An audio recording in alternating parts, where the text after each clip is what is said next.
आज कंज्यूमर अड्डा में आपके इन्हीं सवालों के जवाब हम लेंगे। चर्चा के लिए हमारे साथ हैं ब्रीच कैंडी अस्पताल मुंबई के general physician Hemant Thakkar, clinic Eximus की मेडिकल डायरेक्टर प्रेरणा तनेजा और Star Imaging and Path Labs के director Sameer Bhati. Clinic Eximus की मेडिकल डायरेक्टर प्रेरणा तनेजा हमारे साथ है। डॉक्टर तनेजा, आपका स्वागत है सीएनबीसी आवाज पर। ये बताइए कि अब जब हम लगभग 5.5 लाख केसेस पे बैठे हुए हैं, साथ ही रोजाना तकरीबन 2.25 लाख 1,70,000 अगर 28 जून का आंकड़ा है टेस्टिंग का, तो काफी संख्या में टेस्ट हो चुके, 83 लाख कुल टेस्ट हो चुके। क्या कोरोना का पिक्चर इंडिया में अब क्लियर है? अब लोग समझ नहीं पा रहे हैं कि कहानी किस तरफ बढ़ रही है, तो आपकी क्या समझ बनती है? मेरी समझ से तो अभी ये शुरुआत है। मैं I don't want to sound negative on this, पर क्या है कि जैसे जैसे चीज़ें बढ़ रही हैं वैसे वैसे हमारे केसेस बढ़ रहे हैं। अभी तक केसेस कम इसलिए थे क्योंकि लॉकडाउन था, सोशल डिस्टेंसिंग थी, पर इतने समय लंबे लॉकडाउन के बाद लोगों के अंदर जो फ्रस्ट्रेशन डेवलप हो गई है और काम के जो मिडिल सेगमेंट और poor section of the society है, जिनके पास इकोनॉमिक मींस अब रह नहीं गए हैं, वो अब उस फ्रस्ट्रेशन की वजह से अनलॉक में पूरे तरीके से बाहर आ रहे हैं।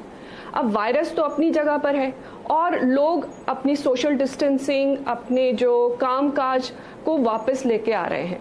जब हम इस नॉर्म्स को, बेसिक नॉर्म्स, सोशल डिस्टेंसिंग के नॉर्म्स को हम फ्लाउट करेंगे और उनका पालन नहीं करेंगे, तब डेफिनेटली केसेस बढ़ेंगे। और जैसे जैसे हमारा जैसे जैसे अनलॉक बढ़ता जाएगा और लोग इस चीज़ को नहीं समझेंगे कि सोशल डिस्टेंसिंग जो हमने लॉकडाउन में भी करी थी, वो एक लाइफस्टाइल चेंज है।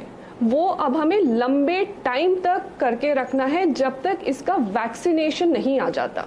वैक्सीनेशन से ही हमारी इम्यूनिटी और हम इसका इलाज पा सकते हैं, लेकिन जब तक वो नहीं आ जाता तब तक तो हमें सोशल डिस्टेंसिंग करनी ही पड़ेगी। So for the average Indian it is very important to understand कि जस्ट बिकॉज ठीक है डॉक्टर प्रेरणा, आप ये डजंट मीन कि सब चीज ठीक हो गई है। डॉक्टर प्रेरणा, आप ये कहना चाहती हैं कि अभी जो है ये लंबा सफर बाकी है इसका।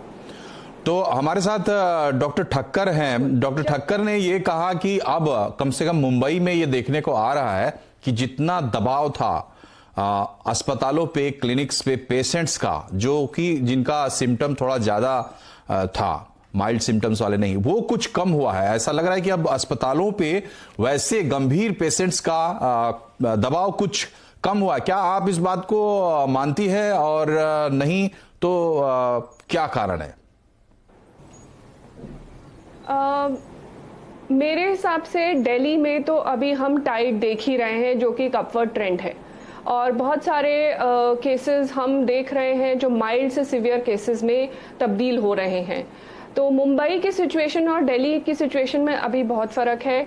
मुंबई में हो सकता है मुंबई में कर्व फ्लैट हो गया है, पर दिल्ली में तो अभी कर्व राइज पे ही है जी। तो दिल्ली में बहुत ज़रूरी है कि जब ये कर्व राइज पे है, हम सारे सोशल डिस्टेंसिंग नॉर्म्स को फॉलो करें। ठीक है, क्योंकि एक आम आदमी के लिए फ्रस्ट्रेशन बहुत ज़्यादा बढ़ गई है, क्योंकि